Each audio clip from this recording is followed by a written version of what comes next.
Pamagat,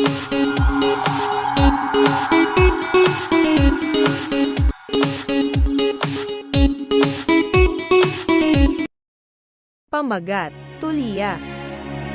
Sa mga ilog at batis sa baybayin kung saan niyayakap ang mga agos, gumala-gala ako, naghahanap ng biyaya ng kayamanan. Sa mga kamay na sumasayaw sa maalat na hangin, natagpuan ko ang mga tuliya. Ang kanilang mga lihim ay bihira.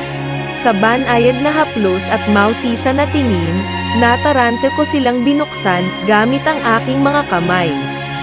Ang kanilang mga shell ay nagsiwalat ng isang nakatagong premyo. Isang kamangha-manghang tanawin sa harap ng aking mga mata. Sa ilalim ng laman, isang mundong hindi kilala, mga bilog na hugis buwan, isang yaman na kumikinang.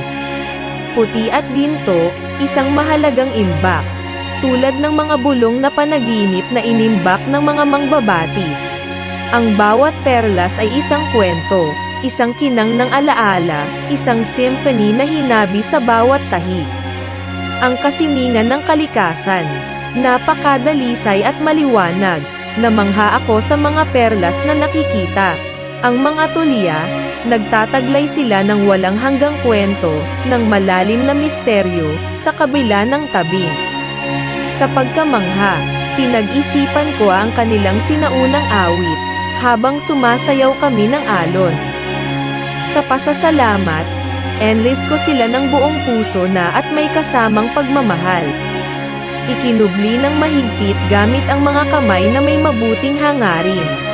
Sapagkat sa kanilang mga puso, isang kwento ang namamalagi, ng kagandahan na natagpuan sa ilalim ng malawak na batis.